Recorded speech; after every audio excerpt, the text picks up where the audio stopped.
যে জিনিসগুলা মানুষ সারা জীবন ইচ্ছা করলেও টিকিয়ে রাখতে পারবে না, তারপরে মানুষ ওই জিনিসগুলা টিকিয়ে রাখার কাজে ব্যস্ত। ওই জিনিসগুলার আশা আকাঙ্ক্ষা খুব বেশি মানুষের অন্তরে। যেমন ক্ষমতা। ক্ষমতা সারা জীবন আপনি ধরে রাখতে পারবেন? ধরে রাখতে পারবেন না। যৌবন সারা জীবন আপনি ধরে রাখতে পারবেন? মুরব্বী যারা আছেন, বাস্তবতা এর বাস্তব দৃষ্টান্ত আপনি নিজেই। এই তো আপনার যৌবন, সেদিনকার যৌবন গেল কোথায়? বার্ধক্যে পৌঁছে গেছেন, ধরে রাখার শত চেষ্টা করেন, পারবেন? হায়াত ধরে রাখতে পারবেন? কি বলেন? কেউ যদি মনে করে অমর হয়ে থাকবো, পারবে কেউ? পারবে না। তো টাকা পয়সা, টাকা পয়সা, অর্থ সম্পদ, জমি জমা, এখন এগুলো নিয়ে কি আমরা যেতে পারবো? খবর নিয়ে যেতে পারবো? কিছু নিয়ে যেতে পারবো। তারপরেও মানুষের জীবনের মূল টার্গেট হয়ে গেছে এগুলা ম্যাক্সিমাম। অথচ মুমিনের জীবনের মূল টার্গেট হবে আখেরাত। কোনটা? আখেরাত। কারণ দুনিয়ার কোনো টাকা পয়সা অর্থ সম্পদ নেওয়া যায় না। দুনিয়ার সিস্টেম এটা, এই সম্পদগুলো রেখে যেতে হয়। এরপরে যারা আসবে এরা খাবে, এরা চাষাবাদ করবে। কিন্তু মুমিনের টার্গেট দুনিয়া নয়, মুমিনের টার্গেট হলো আখেরাত। মুমিনের টার্গেট কি বলেন তো? আখেরাত। তো অনেকেই বলে যে নিজ পায়ে দাঁড়াও। কোন পায়ে? বিশেষ করে এক যুবক কিছুদিন আগে বলতেছে, বিবাহ শাদীর ব্যাপারে বললাম, বিবাহ শাদী করলে কেন, বয়স হয়ে গেছে। বলতেছে হুজুর নিজের পায়ে দাঁড়াইতে হবে। এখন দাঁড়াইছে, তাহলে কার পায়ে? চিন্তা করছেন? তো সম্মানিত ভাইরা, তার মানে হলো কি, এস্টাবলিশ হওয়া লাগবে, আর্থিক দিক দিয়ে স্বাবলম্বী হতে হবে। তো এখন আসেন, এই ক্ষমতা, শারীরিক যে একটা ক্ষমতা, শক্তি, এনার্জি, পাওয়ার, এগুলো যতদিন পর্যন্ত থাকে ও আর মানুষ অন্য কারোর মানুষ বলে বলতে চায় না, ঠিক না? গণ্য করতে চায় না। কিন্তু এটা যে আল্লাহ রাব্বুল আলামিন দান করলেন, আল্লাহর দেয়া একটা নিয়ামত, এই অনুভূতি আসে না? ম্যাক্সিমাম আসে। তো এই যে ক্ষমতা, ম্যাক্সিমাম মানুষ ক্ষমতা পাওয়ার পরে দাম্ভিক হয়ে যায়। কি হয়ে যায়? দাম্ভিক হয়ে ওঠে, অহংকার হয়ে ওঠে। অথচ ক্ষমতা পাওয়ার পরে এর অপব্যবহারকারীদের কি পরিণাম হয়েছে, অসংখ্য দৃষ্টান্ত কোরআনে হাকিমে আল্লাহ রাব্বুল আলামিন দিয়েছেন, রাসূল কারীম সাল্লাল্লাহু আলাইহি ওয়াসাল্লাম হাদিসের মধ্যে উল্লেখ করেছেন। এবং আমরাই তো স্বচক্ষে দেখলাম যে ক্ষমতার অপব্যবহার করলে পরিণাম কি হয়। তারপরেও এই অর্থের জন্য, অর্থের লোভে পড়ে, অর্থের মোহে পড়ে, ক্ষমতার মোহে পড়ে ম্যাক্সিমাম মানুষ অন্ধ হয়ে যায়। কি হয়ে যায়? আল্লাহকে ভুলে যায়, আখেরাতকে ভুলে যায়, আল্লাহ দরবারে দাঁড়িয়ে যে হিসাব দিতে হবে এই বিষয়টাকে ভুলে যায়, তার মাথায় থাকে না, অন্ধ হয়ে যায়। অর্থের মোহে পড়ে, ক্ষমতার মোহে পড়ে।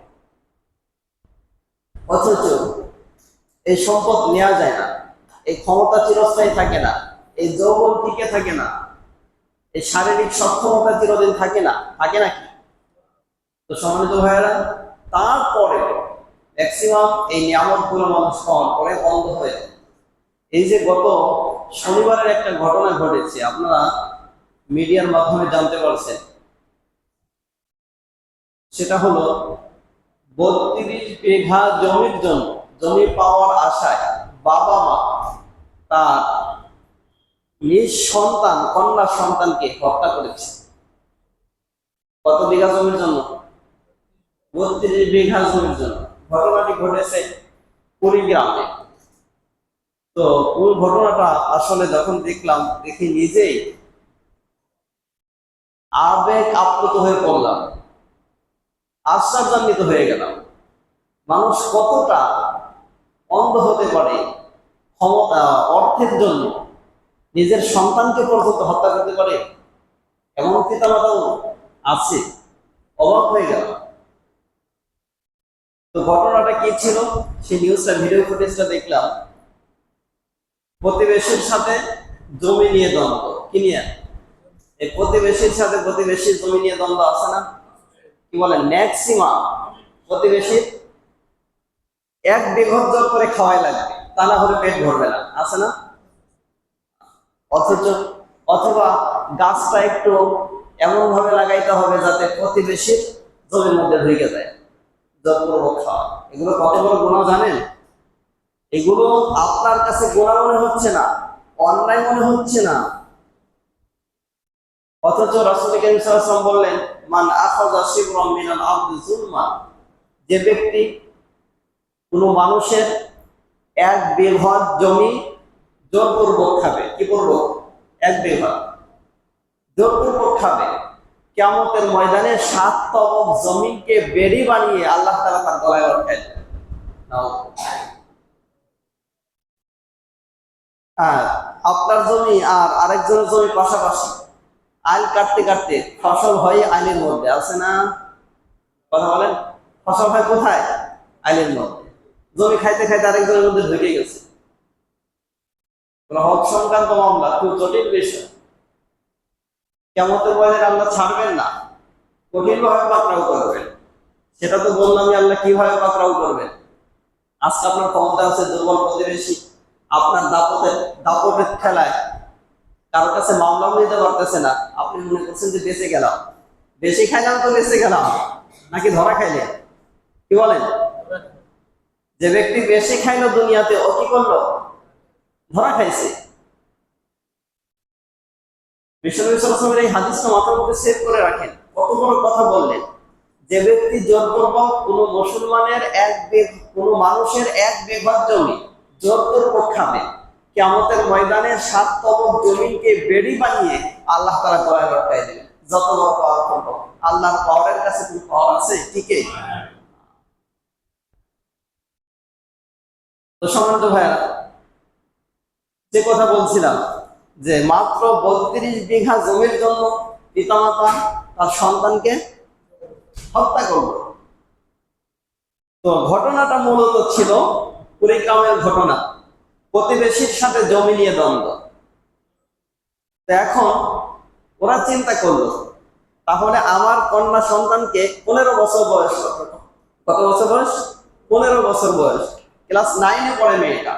এই মেয়েটাকে হত্যা করে একটা নাটক সাজাই, প্রতিবেশীদেরকে আসামি করি, ওরা জেলের মধ্যে ঢুকবে, তো এই সুযোগে ওই জমিগুলো আমরা চাষাবাদ করে খাবো। পিতামাতা, এই কন্যাটার পিতামাতা, ক্লাস 9-এ পড়ুয়া মেয়েটার পিতামাতা এই পরিকল্পনা করেছে। রাতের বেলায় ঘুমিয়ে আছে, মেয়েটা ঘুমিয়েছে মেয়ের রুমে, পিতামাতা প্ল্যান করে রেখেছে। তো সেই প্ল্যান অনুযায়ী গভীর রজনীতে মা বাবা ওই মেয়েটাকে উঠাইছে। এই গত শনিবারের ঘটনা, ঘুম থেকে ডেকে উঠিয়েছে যে ওর তাড়াতাড়ি আমাদের সাথে চল। মেয়েটা উঠছে, চোখে ঘুম, কোথায় যেতে হবে? চল আমাদের সাথে। এখন পিতা মাতাকে সন্তান তো বিশ্বাস করবে, এটাই স্বাভাবিক, ঠিক না? তো এখানে আমাদের জন্য শেখার অনেক কিছু আছে। অনেক পিতা মাতাও কিন্তু সন্তানের উপরে কি করতে পারে? জুলুম করতে পারে। এখন আপনি পিতা, আপনি বাবা, আপনি মা, সেজন্য তো আপনাকে আল্লাহ আসামির কাঠগড়ায় দাঁড় করাবেন না। কথা বলেন। আপনার সন্তানের উপরে আপনার হক আছে, আপনার উপরেও কিন্তু সন্তানের হক আছে, এটা বুঝতে হবে। আপনি অন্যায় করলে সেটা ন্যায়, কিয়ামতের ময়দানে সন্তানের উপরে যদি অন্যায় করেন, তাহলে ন্যায় হিসাবে ছাড় পাবেন, নাকি আসামির কাঠগড়ায় দাঁড়াতে হবে? কথা বলেন। সেজন্য ইনসাফের বাহিরে গেলেই বিপদ, ইনসাফের বাহিরে গেলেই বিপদ। জুলুম করলেই আসামির কাঠগড়ায় দাঁড়ানো লাগবে, সেটাই হোক। তো সম্মানিত ভাইয়েরা, এবার যেই প্ল্যান সেই কাজ। ঘুম থেকে মেয়েটাকে উঠিয়ে বলতেছে চল আমাদের সাথে যেতে হবে। কোথায় যাবো? তো থাক, কথা বলা যাবে না। হাঁটতে শুরু করছে, রাস্তা দিয়ে না গিয়ে আপনার কৃষি জমির দিকে যাচ্ছে। এমন অবস্থা, এক কথায় মাঠের জমির দিকে যাচ্ছে। তো এমন অবস্থায় মেয়েটা বারবার জিজ্ঞাসা করেছে, কিন্তু পিতামাতা তো উত্তর দেয় নাই, বলছে হাঁটতে থাকে। পেছন থেকে মেয়েটার চাষিও জড়ো হয়েছে, এদের সাথে যাচ্ছে। যেতে যেতে যেই দেখে ভুট্টা ক্ষেতের মধ্যে ঢুকে যাচ্ছে, ওখানে ঢোকার পরেই রড দিয়ে বাড়ি এমন ভাবে পিটে নিয়ে দিয়েছে, মেয়েটা জমিনে পড়ে গেছে। এরপর তাকে হত্যা করা হয়েছে। পরের দিন সকালবেলা 27 জন প্রতিবেশীকে আসামি করে মামলা দায়ের করেছে। হত্যা করলো কারা? পিতামাতা হত্যা করলো তার 9-এ পড়ুয়া মেয়েকে, হত্যা করলো জমির লোভে। এবার পরের দিন সকালবেলা থানায় গিয়ে মিথ্যা মামলা দিয়ে 27 জনকে আসামি করেছে। উদ্দেশ্য হলো যে 27 জন যদি জেলের মধ্যে থাকে প্রতিবেশী, তাহলে এই জমিগুলো আমরা দখল করে খেতে পারবো। চিন্তা করছে? পরবর্তীতে আসলে মজার ব্যাপার হলো, যারাই জুলুম করে, যারাই অত্যাচার করে, যারাই অপব্যবহার করে ক্ষমতা, আল্লাহ রাব্বুল আলামিন 2 দিন আগে হোক পরে হোক ওদের চরিত্র গোটা জাতির সামনে ফাঁস করে। সে যেই হোক, ফেরাউনের সময় ওর চাইতে পাওয়ারফুল কেউ ছিল? কথা বলেন। আমাদের বাংলাদেশে শেখ হাসিনার সময় ওর চাইতে পাওয়ারফুল কেউ ছিল? তারপরেও কি আল্লাহ রাব্বুল আলামিন ওর চরিত্রকে গোটা জাতির সামনে স্পষ্ট করে দেননি? যারাই ক্ষমতা ব্যবহার করেছে, জুলুম করেছে, আল্লাহ রাব্বুল আলামিন গোটা জাতির সামনে তাদেরকে লাঞ্ছিত করেছে। পরবর্তীতে 27 জন নিরপরাধ মানুষকে মিথ্যা মামলা দেওয়ার পরে ওরা তো পেরেশানিতে পড়ে গেছে। হত্যা করলো তাদের সন্তানকে পিতামাতা নিজে হাতে, আসামি বানালো কাদেরকে? প্রতিবেশী 27 জনকে। তো আল্লাহ রাব্বুল আলামিন তো জালেমের পক্ষে না, আল্লাহ মাজলুমের পক্ষে। কার পক্ষে? আল্লাহ নির্যাতিত যে হোক তার পক্ষে আল্লাহ সাহায্য। আল্লাহ রাব্বুল আলামিন গোটা বিষয়টাকে স্পষ্ট করে দিলেন।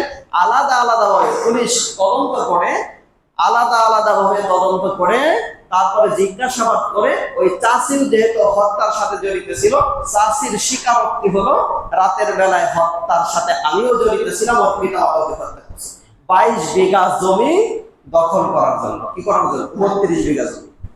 তো সম্মানিত ভাইয়া, এখন আসেন, মানুষের ক্ষমতা লাগবে। কি লাগবে? যে কথা বলছিলাম, মানুষের কি লাগবে?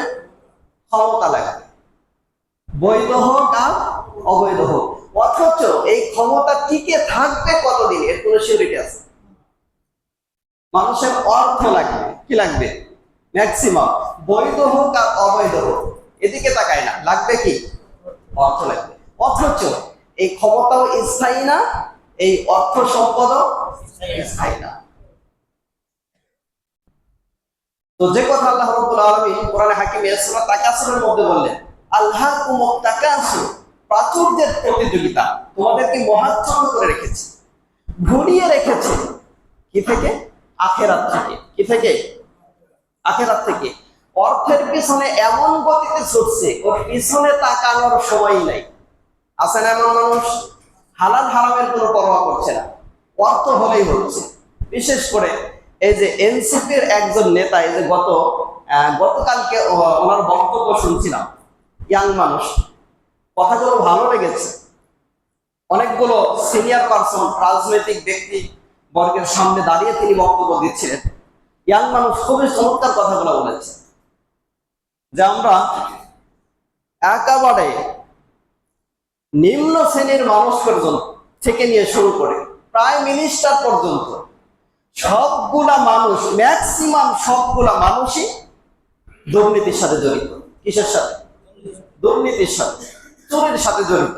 সেটা কেমনে? আপনারা কি বাংলাদেশের নির্বাচন দেখেছেন?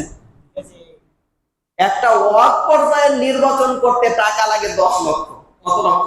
অথচ 5 বছরে আমি তদন্ত করে যতটুকু দেখেছি, 5 বছরে যেই পরিমাণের ভাতা একজন মেম্বার সাহেব পাবেন, ওই ভাতা দিয়ে 10 লক্ষ টাকা ওঠানো অসম্ভব। আপনারা কি আমার সাথে একমত? তাহলে নির্বাচনের সময় ওর 10 লক্ষ টাকা লাগলো ওয়ার্ড নির্বাচন করার জন্য। কি নির্বাচনের জন্য? ওয়ার্ড নির্বাচন। এত টাকা কিভাবে লাগলো? 10 লক্ষ টাকার কি পোস্টার লাগছে ভাই? কথা বলেন। আমরা শুধু বলি দুর্নীতি, অমুক দুর্নীতিবাজ, তমুক দুর্নীতিবাজ, অথচ নিজে 1 নাম্বার দুর্নীতিবাজ। সুযোগ কম পাইছে, খাইছে কম, এই তো। ওরে বসাই দেন নিয়ে, ও খায়া দেখতেন 12টা বাজায় দিত। তো সম্মানিত ভাইয়েরা, ওয়ার্ড পর্যায়ে নির্বাচন করতে 10 লক্ষ টাকার পোস্টার লাগে, তাহলে এত টাকা কিভাবে লাগে? নমিনেশন কিনতে লাগে কয় লক্ষ লাগে? 2000 লাগে। তো সম্মানিত ভাইয়েরা, তাহলে এত টাকা কেন লাগে নির্বাচন করতে? একটু চোখ কান খোলা রাখেন, একটু চিন্তা করেন বিষয়টা নিয়ে। আরে দুর্নীতি তো আপনি শুরু করছেন, উপরের দিকে সুযোগ সুবিধা বেশি, ও খাচ্ছে বেশি, আপনি সুযোগ সুবিধা পাইছেন কম, খাইছেন কম, এই তো। সেজন্য 10 লক্ষ টাকা কিভাবে লাগলো?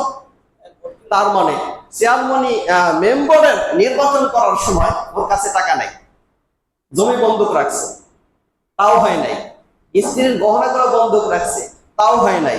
এনজিও আলাদের কাছ থেকে লোন নিয়েছে, আছে না নির্বাচনের সময়। এবার এই টাকাগুলো নিয়ে কি করলো? পোস্টার করা। আরে ভাই, 20,000 টাকার পোস্টার, 50,000 টাকার পোস্টার এক ওয়ার্ডের মধ্যে আনা। আপনার আমার সাথে একমত? 50,000 টাকার পোস্টার আপনার এক ওয়ার্ডের জন্য আনা। আমরা তো ওয়ার্ডের পোস্টার করি, আমাদের আইডিয়া আছে। ওয়ার্ড নির্বাচন করতে এর বেশি পোস্টার লাগে না। এখন আরেকটা বিষয় হলো, নমিনেশনের জন্য কয় টাকা লাগতে পারে? 1 লক্ষ টাকাই লাগলো মোট পোস্টার। আর কিছু লোকজন আপনি প্রচারণার জন্য হয়তো আর 1 লাখ টাকাই গেল, কিন্তু আর 8 লাখ গেল কোথায়? 8 লাখ ঢুকছে গিয়ে পাবলিকের পকেটে। এইগুলা ছোট ছোট চোর, ছোট ছোট দুর্নীতিবাজ এগুলা। এখান থেকে বেরিয়ে না আসতে পারলে দেশের অবস্থা কোন অবস্থাতেই ভালো হবে না। বুঝেন নাই? এমন ছোট ছোট দুর্নীতিবাজ আছে, ছোট ছোট চোর আছে। সেজন্য এগুলো বন্ধ করার জন্য আমি কেমন পর্যন্ত বাস করবো? তাকওয়া যদি ভেতরে না ঢোকে, আখেরাতের ভয়, পরকালের ভয় যদি ভিতরে না ঢুকে, শিক্ষা ব্যবস্থার পরিবর্তন না হয়, আখেরাতমুখী সিলেবাস যদি অ্যাড করা না হয়, ওহীভিত্তিক জ্ঞান যদি ভিতরে না ঢোকা হয়, আমি গ্যারান্টি দিয়ে বলতে পারি আপনি লক্ষ লক্ষ বছর চলে যাবে, বাংলাদেশের দুর্নীতি বন্ধ হবে না। তাহলে এবার মেম্বার সাহেব চিন্তা করতেছে, ওদিক দিয়ে বড় গহনা রাখছে বন্ধ, জমি জমা বন্ধক রাখছে, এনজিও ওয়ালাদের কাছ থেকে লোন নিয়ে এবার কি করলো? নির্বাচনের আগের রাত্রে, এই কয়েক মাস তো দিছেই, 500 1000 করে ঢুকাইছে। আগের রাত্রে পকেট ভর্তি টাকা নিয়ে, ব্যাগ ভর্তি টাকা নিয়ে বাড়িতে বাড়িতে চলে যায়, যে সেরে বলতেছে 1000 টাকার নোট একটা ঢুকাই দেয়া, বলতেছে কাকা ভোটটা কিন্তু আমার দিয়ে। এবার আপনি নিতেছেন, নেওয়ার সময় খেয়াল করতেছেন। এমনও মানুষ পাইছি আমি, এই যে তখন হলো স্বৈরাচারের আমলে, এমনও মানুষ পাইছি এক নেতার পেছনে সে প্রচারণায় নামছে, প্রতিদিন সে একটা হাজিরা নিচ্ছে নেতার কাছ থেকে, কিন্তু আরেকজনের সাথে কন্ট্রাক্ট করছে, তুমি আমারে টাকা দিও, আমি তোমার ভোট দেব, তোমার দলের প্রচারণা করো। তো সম্মানিত ভাইরা, চিন্তা করছেন এবার নেতা নির্বাচনে হাইরে যাওয়ার পরে রাতের বেলায় যখন জানতে পারছে ও আমার সাথে এরকমের আচরণ করছে, আমার লোক হয়ে আমি ওকে সুযোগ সুবিধা দিছি, টাকা দিছি, আমার টাকা পয়সা খাইছে, আমার সাথে প্রচারণা চালাইছে, আবার অন্য আরেক নেতার কাছ থেকেও সে টাকা নিয়ে তারও প্রচারণা চালাইছে। তো সম্মানিত ভাইরা, এই হলো নেতার অবস্থা। আর আমাদের অবস্থা কি? পাবলিকও ও 2 জন 3 জনের কাছ থেকে খাইতেছে। এবার সিল মারার সময় কয়জনটা মারবে? একজনকে মারবে। চিন্তা করেন, 1 নম্বরের দুর্নীতিবাজ চোর হবে ব্যক্তি, আবার ও বলতেছে ও ব্যক্তি দুর্নীতিবাজ, চোর, সাদাবাজ, ঠিক না?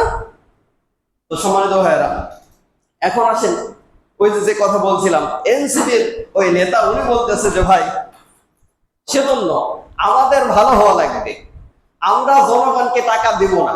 সব রাজনীতিবিদ যারা আছে, বিএনপি বলেন, জামাতে ইসলাম বলেন, চরমনাই বলেন, যত রাজনৈতিক দল আছে, সকলে যদি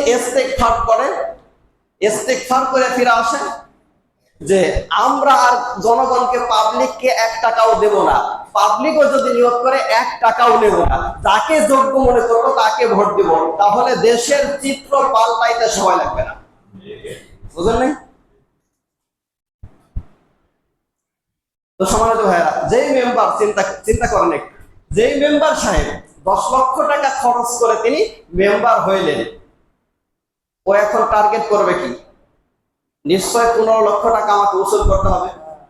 যেই চেয়ারম্যান সাহেব 50 লক্ষ টাকা খরচ করে তিনি চেয়ারম্যান হইলেন, ওনার টার্গেট থাকবে কি? 1 কোটি টাকা ইনকাম করতে হবে, ঠিক না? তাহলে দুর্নীতি বাড়বে না কমবে? কথা বলেন। সেজন্য প্রত্যেকটা একেবারে নিম্ন শ্রেণী থেকে নিয়ে শুরু করে প্রাইম মিনিস্টার পর্যন্ত, প্রধানমন্ত্রী পর্যন্ত সবটা জায়গায় দুর্নীতি বন্ধ করতে হবে। কি করতে হবে? দুর্নীতি বন্ধ করতে হবে। আমরা যে কথা বলছিলাম, মানুষের ক্ষমতা, মানুষ জানে যে ক্ষমতা চিরস্থায়ী হবে না, এরপরে তার ক্ষমতা লাগবে। ক্ষমতার জন্যই পাগল, ক্ষমতার জন্যই। মানুষ জানে যে অর্থ, এগুলো আমার টিকে থাকবে না, এগুলো নিয়ে কবরেও যেতে পারবো না, আর যা আছে এ দিয়ে চলেও যাওয়া যাবে, তারপরে অর্থ লাগবে। কি লাগবে? বৈধ হোক অবৈধ হোক, ক্ষমতা বৈধ হোক অবৈধ হোক, লাগবেই, ঠিক না? অথচ আল্লাহ রাব্বুল আলামিন দেখেন, আল্লাহকে ভোলা, আল্লাহর পথ থেকে দূরে সরে যাওয়া যে কয়েকটা কারণ, এর মধ্যে একটা হলো অর্থ। কিসের কথা বললাম?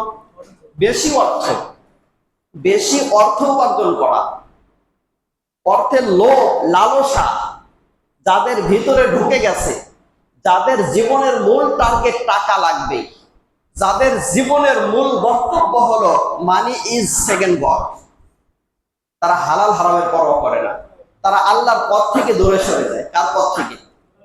কথা বলেন। সেজন্য অর্থের কম্পিটিশন করা যাবে না, নেক আমলের কম্পিটিশন করতে হবে। কিসের? একটু আওয়াজ দেন তো, আপনার ভিতরে কি নেক আমলের কম্পিটিশন আছে নাকি অর্থ উপার্জনের কম্পিটিশন আছে? একটু চিন্তা করেন। আপনি কি একটু চিন্তা করেন না? একটু কি দেখেন না? একটু কি ভাবেন না? সাথে কতগুলো লোক সমবয়সী কবরে চলে গেল, কিছুই নিতে পারলো না। এখান থেকে কি সংশোধন হতে মন চায় না ভাই? কোন রোগে ধরলো, কোন ভোটে আপনাকে ধরলো? আপনার চাইতে ছোট ছোট মানুষকে, সিনিয়রদেরকে আপনি কবরে মাটি রেখে আসেন, কিছুই নিতে পারলো না। আপনাকে আল্লাহ বাঁচিয়ে রেখেছেন এই পর্যন্ত, কত নিয়ামত দান করেছেন, এরপরে আল্লাহর নিয়ামতের উপর আপনি রাজি না, সন্তুষ্ট না। তো সম্মানিত ভাইয়েরা, আল্লাহ রাব্বুল আলামিন সেজন্য সূরা তাকাসুরের মধ্যে স্পষ্টভাবে বলেছেন, আলহাকুমুত তাকাসুর, প্রাচুর্যের প্রতিযোগিতা তোমাদেরকে মোহাচ্ছন্ন করে রেখেছে, আখিরাত থেকে দূরে সরিয়ে রেখেছে। অর্থ সম্পদ, তাহলে এই আয়াতের মাধ্যমে বোঝা যায় অর্থ সম্পদ আল্লাহর পথ থেকে আল্লাহকে ভোলার অন্যতম একটা শ্রেষ্ঠ মাধ্যম হলো অর্থ। কিসের কথা বললাম? তো দেখেন, একজন মানুষের যদি 1 লক্ষ টাকা থাকে, পরে আরেক লক্ষ দিয়ে দেন, ওর জন্য যথেষ্ট হয়ে গেছে। ও কি করে বলেন তো? বলে আর লাগবে না, হয়ে গেছে। বলে এতটুকু। যার 1 লক্ষ আছে তার 2 লক্ষ চাই, যার 2 লক্ষ আছে তার 4 লক্ষ চাই। এটাই তো বাস্তবতা। যে মেম্বার সে চিন্তা করে যদি চেয়ারম্যান হতে পারতাম, চেয়ারম্যান চিন্তা করে যদি এমপি হতে পারতাম, এমপি চিন্তা করে যদি মন্ত্রী হতে পারতাম, মন্ত্রী চিন্তা করে যদি প্রধানমন্ত্রী হতে পারতাম, ও প্রধানমন্ত্রী হওয়ার পরও কি বসে থাকে? ওর লোভ শেষ। কি বলেন? অথচ একটু চিন্তা করার ব্যাপার ছিল, আমার মতো শত শত প্রধানমন্ত্রী, মাটির প্রধানমন্ত্রী মাটিতে রূপান্তরিত হয়ে গেছে, ঠিক কিনা? তো সম্মানিত ভাইয়েরা, মানুষ বসে থাকে না। সেজন্য বিশ্বনবী সাল্লাল্লাহু আলাইহি ওয়াসাল্লাম খুব চমৎকার করে বলেছেন, লাউ আন্না লিবনি আদামা ওয়াদিয়াইনি মিন মাল লাতামান্না ওয়াদিয়ান ওয়ালা ইয়ামলাউ যুফুনি আদামা ইল্লা তুরাব। এখানে আমাদের জন্য শিক্ষা আছে। রাসূলুল্লাহ সাল্লাল্লাহু আলাইহি ওয়াসাল্লাম বলেন, আদম সন্তানকে যদি একটি উপত্যকা সমপরিমাণ সম্পদের মালিক বানিয়ে দেওয়া হয়, সে তার চোখের ক্ষুধা নিবারণ হলেও, পেটের ক্ষুধা নিবারণ হলেও চোখের ক্ষুধা নিবারণ হয় না। সে তখন দ্বিতীয়টি কামনা করে, যদি 2 পাহাড় সমপরিমাণ সম্পদের মালিক হতে পারতাম। এইভাবে করতে করতে 2টা পাহাড় সমপরিমাণ সম্পদের মালিক হয়ে গেছে। সে কি বসে থাকে? পেটের ক্ষুধা নিবারণ হলেও চোখের ক্ষুধা নিবারণ হয় না। বিশ্বনবী সাল্লাল্লাহু আলাইহি ওয়াসাল্লাম বলেন, আদম সন্তানের চোখের ক্ষুধা, আদম সন্তানের ক্ষুধা পরিপূর্ণ করতে পারে একমাত্র কবরের মাটি। কিসের মাটি ভাই? কবরের মাটি। কবরের মাটি ছাড়া আদম সন্তানের ক্ষুধা নিবারণ হওয়া সম্ভব। আল্লাহ তাআলা বলেন যাদের জীবনের মূল টার্গেট হলো দুনিয়া, অর্থ উপার্জন, দুনিয়াতে টিকে থাকা, দুনিয়াতে বেঁচে থাকা, দুনিয়াতে এস্টাবলিশ হওয়া, যাদের জীবনের মূল টার্গেট, আল্লাহ তাআলা তাদেরকে একটা সূরার মধ্যে 8টি আয়াত আছে। এই সূরায় ছোট্ট একটি সূরা নাজিল করে আল্লাহ রাব্বুল আলামিন তাদেরকে একটা মেসেজ দিয়েছেন। সেই সূরাটা হলো সূরা তাকাসুর, আলহাকুমুত তাকাসুর। প্রথমে আল্লাহ তাআলা বলেন প্রাচুর্যের প্রতিযোগিতা তোমাদেরকে মোহাচ্ছন্ন করে রেখেছে। হাত্তা যুরতুমুল মাকাবির, কোন পর্যন্ত? মানুষের শুধু লাগবে, আরো চাই, আরো অর্থ চাই, আরো ক্ষমতা চাই, আরো জমি জমা চাই, আরো টাকা পয়সা চাই, আরো ব্যাংক ব্যালেন্স করতে হবে। এটা কোন পর্যন্ত? হাত্তা যুরতুমুল মাকাবির, কবরে পৌঁছা পর্যন্ত। ঠিক না? কবরে পৌঁছার পর আর আছে সুযোগ? আছে? কথা বলেন তো, সুযোগ আছে ভাই? কোনো সুযোগ নাই। হাত্তা যুরতুমুল মাকাবির, আল্লাহ তাআলা বলেন যাদের জীবনের মূল টার্গেট হবে অর্থ সম্পদ, জমি জমা, টাকা পয়সা, টিকে থাকা, এস্টাবলিশ হওয়া দুনিয়াতে, তাদেরকে আল্লাহ ছোট্ট একটা মেসেজ দিলেন, কাল্লা সাউফা তাআলামুন, কখনো নয়, অচিরেই তোমরা জানতে পারবে। এই দুনিয়াতে এস্টাবলিশ হতে হবে, দুনিয়াতে অর্থ লাগবে, দুনিয়াতে সম্পদ লাগবে, জমি কিনতে হবে, বাড়ি লাগবে। আমি আল্লাহর বিধিবিধান এগুলো করতে যাই আমি আল্লাহকে ভুলে গেছো, আমি আল্লাহর বিধিবিধান মানার টাইম তোমার নাই, তাহলে একটা মেসেজ শোনো, কাল্লা সাউফা তাআলামুন, কখনো না, তুমি টিকে থাকতে তো পারবাই না। কাল্লা সাউফা তাআলামুন, অচিরেই তোমরা জানতে পারবে। কি জানতে পারবেন? এগুলো নিয়ে ব্যস্ত থাকার পরিণাম সম্পর্কে। 1 নাম্বার জানতে পারবেন, 1 নাম্বার মৃত্যুর সময় দেখেন আপনি এত টাকা পয়সা, বৈধ হালাল হারামের কোনো পরোয়া করলেন না, এগুলো উপার্জন করতে গিয়ে, ন্যায় অন্যায়ের কোনো পরোয়া করলেন না, এগুলো উপার্জন করতে গিয়ে, যেগুলো নিয়ে আপনার জীবন যৌবনকে শেষ করলেন, মৃত্যুর সময় এগুলো কোনো কাজে আসছে ভাই? আপনার ক্ষমতা কাজে আসছে? দলের লোক যারা আপনার অপকর্মের সাথে জড়িত ছিল, আপনাকে সাপোর্ট দিত অপকর্মের সময়, এরা কাজে আসতেছে? সেজন্য যুবকদেরকে বলবো, যে সমস্ত নেতা নেত্রীরা অপকর্মের জন্য হেল্প করে, ওদেরকে 3 তালাক দিয়ে এখনই বেরিয়ে আসতে হবে, অন্যথায় আখেরাতের জীবন ক্ষতিগ্রস্ত হয়ে যাবে। কিসের জীবন? আখেরাতের জীবন। যাদের অভ্যাস হয়ে গেছে, বদঅভ্যাস হয়ে গেছে, হালাল হারামের পরোয়া করা হয় না, ন্যায় অন্যায়ের পরোয়া করা হয় না, এই মুহূর্তে ডিসিশন, আল্লাহর এই মেসেজটা পৌঁছার পরে এই মুহূর্তে ডিসিশন নিতে হবে, আমি হারাম পন্থা বর্জন করব। আল্লাহ কত বড় কথা বলেন, অচিরেই তোমরা জানতে পারবে। হারাম ভাবে, অবৈধভাবে অর্থ উপার্জন, টিকে থাকা, এস্টাবলিশ হওয়ার যে পরিণাম, এটা জানতে পারবে। সুম্মা কাল্লা সাউফা তাআলামুন, আল্লাহ তাআলা বলেন অতঃপর আবার বলছি। একটা কথা মানুষ বারবার কখন বলে, এটা গুরুত্ব বোঝানোর জন্য, ঠিক না ভাই? আল্লাহ আবারও বলতেছেন অতঃপর আমি আবার বলছি, কখনো নয়, তোমরা ছাড় পাবে। বিষয়টা এরকম না, এই দুনিয়াতে টিকে থাকতে গিয়ে, দুনিয়ার অর্থ উপার্জন করতে গিয়ে, দুনিয়াতে এস্টাবলিশ হতে গিয়ে আমি আল্লাহকে ভুলে গেছো, ন্যায় অন্যায় হালাল হারামের কোনো পরোয়া করো নাই, বৈধ অবৈধের কোনো পরোয়া করো নাই। আমি আল্লাহ আবার বলছি, অচিরেই জানতে পারবা।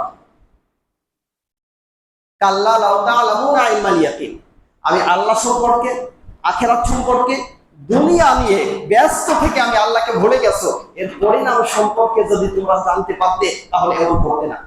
এমন করতে মানুষ? আপনার সারা জীবনে, হাদিসের মধ্যে সেদিন দেখছিলাম যে একজন মানুষ দুনিয়াতে, একজন সুখী মানুষ, সব চাইতে সুখী, মনে করেন 10 তলা বিল্ডিং ছিল, 20 তলা বিল্ডিং ছিল, কাজের লোক রাখা ছিল, তার বাজার ঘাট পর্যন্ত যাওয়া লাগতো না, বাজার টাজার করা লাগতো না, সবকিছু উপরে বসে বসে অর্ডার করতো, আপনার সামনে গিয়ে সব উপস্থিত হয়ে যেত।